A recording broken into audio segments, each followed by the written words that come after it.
नींद हराम हो चुकी है।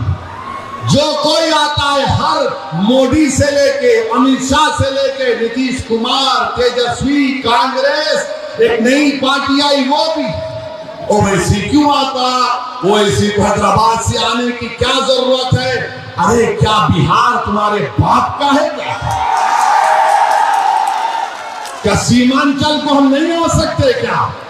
बराबर आएंगे और लड़ते रहेंगे। हमने अपनी सियासी जिद्दोजहद का बिहार में आगाज आपके दरमियान में सीमांचल की सरजमीन से किया। कोई हमको रोक नहीं सकता। पिछले बार भी आपने बड़ी मेहनतों और जुस्तजू के बाद आपने यहां से अख्तरुल ईमान साहब को कामयाब किया। अगर कोई ये कहता है कि मैं अमूर का बेटा हूं तो बताओ मैं क्या हूं तुम्हारे लिए, आपको 11 तारीख के दिन बताना पड़ेगा। अगर कोई घर का बेटा 30 साल मौका मिलने के बाद भी अगर काम नहीं करता तो उस घर के बेटे को लोग बोलते ये निकम्मा बेटा है। 30 साल का मौका मिला, कितना 30 साल। 30 साल में उन्होंने कुछ नहीं किया। जब सैलाब आता था, जमीन कटती थी, लोगों ने पूछा हजरत इसका क्या वजह है, इसका कारण क्या है? तो हजरत ने फरमाया दसन है। कहा था ना, याद है ना?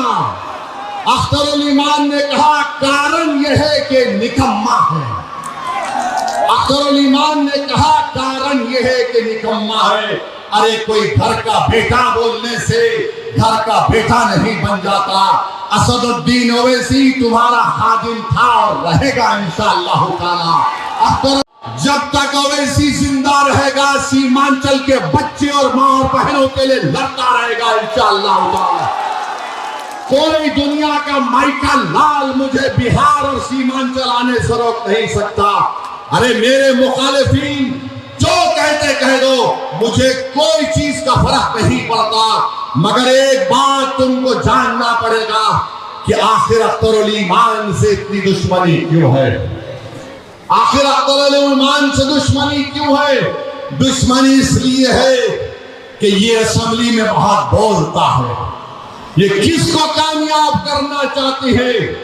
उनको कामयाब करना चाहती है जिनके आका उनको हुक्म देंगे कि खामोश तो वो खामोश हो जाएंगे।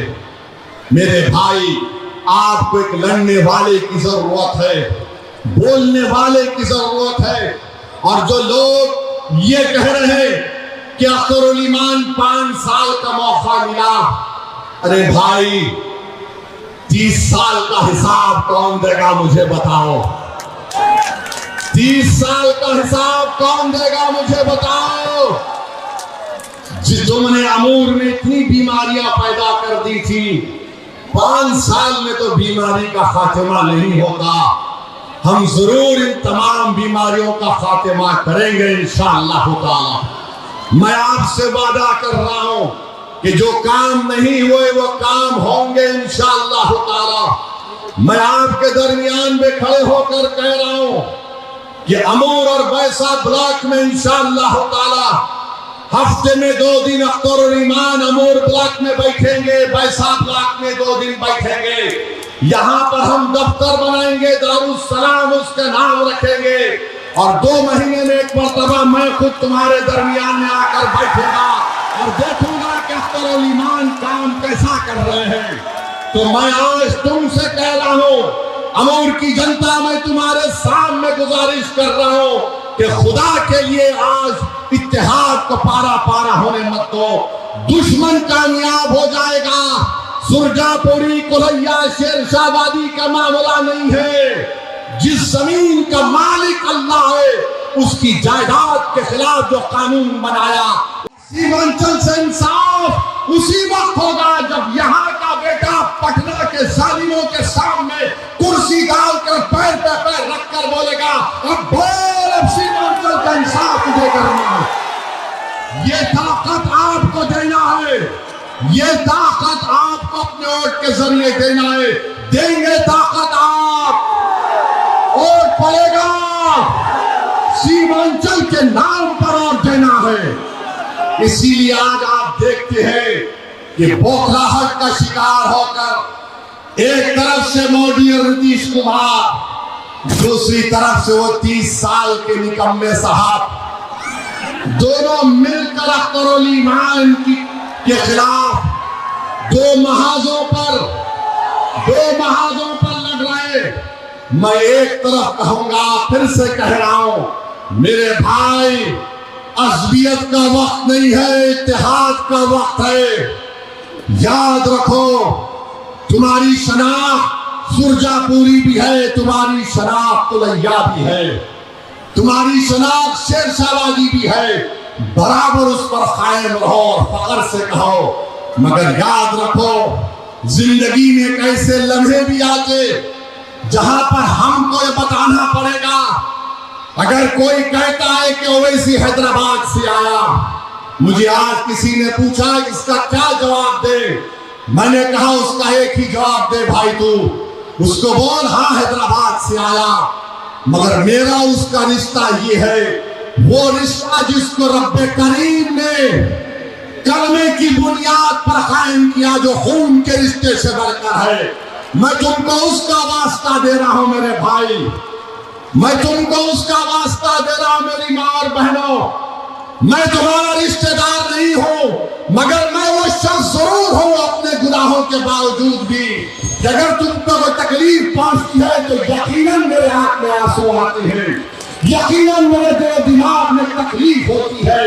और मैं आज उसी तकलीफ को दूर करने के लिए मजलिस इत्तेहादुल मुस्लिमीन आपके दरमियान में आई।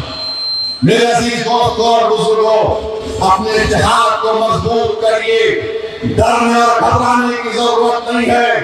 मैं आपसे वादा कर रहा हूं, जितने काम इस विधानसभा में अभी होना बाकी है, वो मेरी जिम्मेदारी है, वो मेरी जिम्मेदारी है। अगर वो काम नहीं होंगे तो 5 साल के बाद असदुद्दीन ओवैसी विधानसभा को तुम्हारे दरमियान में नहीं आएगा।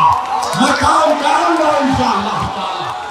अख्तरुल ईमान का हाथ पकड़कर, अख्तरुल ईमान का कान पकड़कर हम पूरे काम को मुकम्मल करवाएंगे जो 30 साल में निकम्मे ने पूरे नहीं किए। और याद रखो जो है, आखिर में हमारे अंजार नईमी साहब को भी अपनी तरफ से सलाम अलैकुम बोलना चाहता हूं। अंजार नईमी साहब, मेरा दिल आज भी साफ है। मेरी लड़ाई तुम्हारे से नहीं अंजार नईमी, मेरी लड़ाई उन लोगों से है, उन जालिमों से है जिन्होंने जनता के ख्वाबों को चुकनाचूर करने की कोशिश की थी।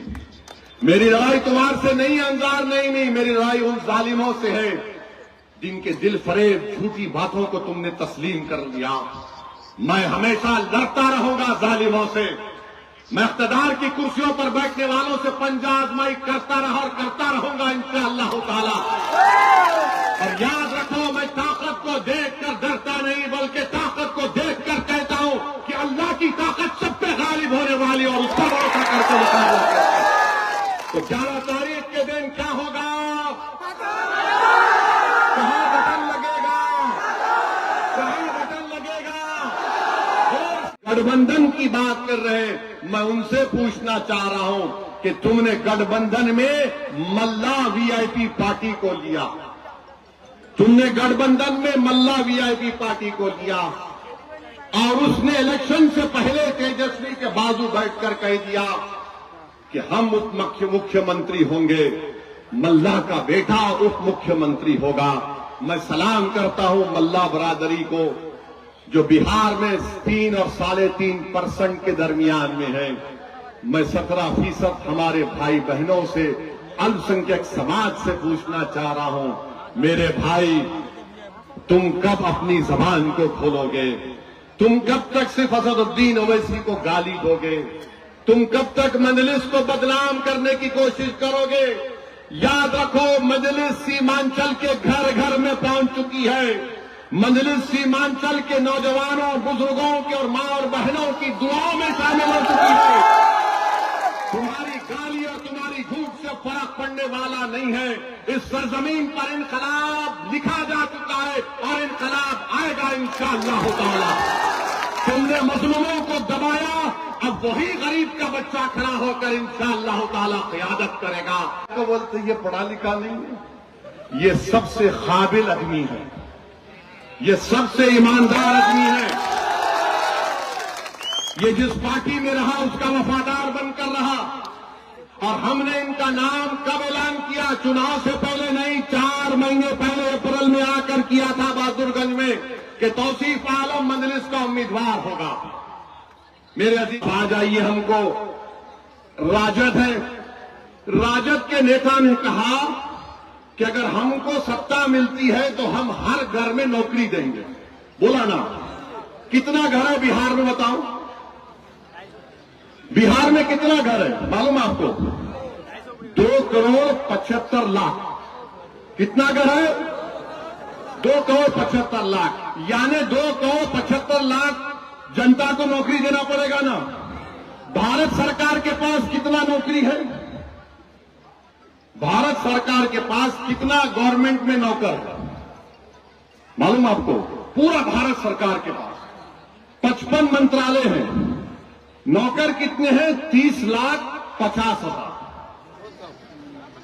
पूरे भारत सरकार में नौकर है 30,50,000। और तेजस्वी बोलता है कि बिहार में 2,75,00,000 लोगों को नौकरी दे देगा। अरे भाई, क्या कंपटीशन चल रहा है तुम में मोदी में लंबा लंबा फेंकने का? अच्छा, अभी अगर 2,75,00,000 लोगों को नौकरी देते भी है, समझिए, मान लिया, वरना बोलेंगे ओवैसी तेरा क्या। ठीक है, चलो, एक आदमी को तो कम से कम 25,000 देना पड़ेगा तनख्वाह, 25,000 देना पड़ेगा ना। अब 25,000 का अगर आप लगा लिए 2,75,00,000 तो करीब 8,28,000 करोड़ रुपए होंगे। कितना होगा? 8,28,000 करोड़ रुपए। और बिहार का कुल बजट कितना है? 2 लाख करोड़। पास कुछ नहीं है। अमित शाह के सीमांचल में बोलेंगे घुसपैठी घुसपैठी घुसपैठी।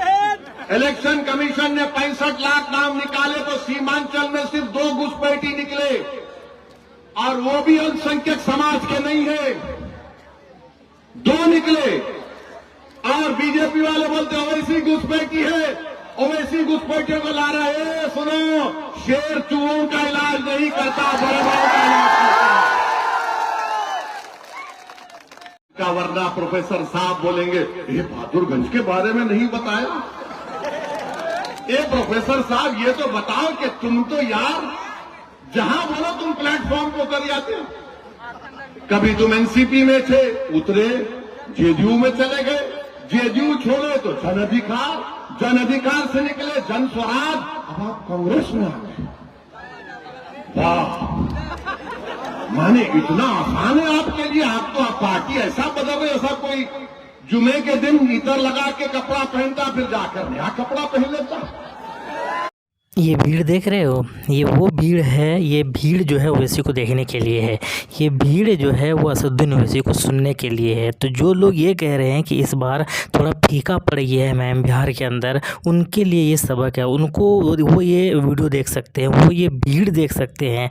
इस एक बार जो है ना असदुद्दीन ओवैसी ने पहले से ज़्यादा लहर पैदा कर दिया है। इस बार जब से असदुद्दीन ओवैसी बिहार की ज़मीन पर है, बिहार के सर ज़मीन पर उतरे हैं, तब से जो है भाई लोग दीवाने हो गए हैं, पागल हो गए हैं लोग। और ये भीड़ इस बात का गवाह है। ये भीड़ ये बता रहा है कि कितना ज़्यादा मकबूल हो चुका है इस वक्त बिहार के अंदर एमआईएम पार्टी। और इस बार जो है कितनी सीटें जीतेंगे वो तो अलग बात है, कितनी सीटें आएंगी वो अलग बात है, लेकिन इस वक्त जो क्रेज़ी है एमआईएम के लिए, इस वक्त जो लोग पागल है असदुद्दीन ओवैसी के लिए, दीवाने हैं असदुद्दीन ओवैसी के लिए, इसका कोई तोड़ नहीं है। इसी वजह से लोग जल रहे हैं, इसी वजह से लोग जो है इनके ऊपर सवाल खड़ा कर रहे हैं, इसी वजह से कह रहे हैं कि बाहर से क्यों आ रहे हैं, हेलीकॉप्टर से क्यों घूम रहे हैं, ऐसा क्यों कर रहे हैं, वैसा क्यों कर रहे हैं। लेकिन ये जनता का प्यार है और जनता के दिलों में एमआईएम इस वक्त बिहार के अंदर जो है जम चुकी है, बस चुकी है।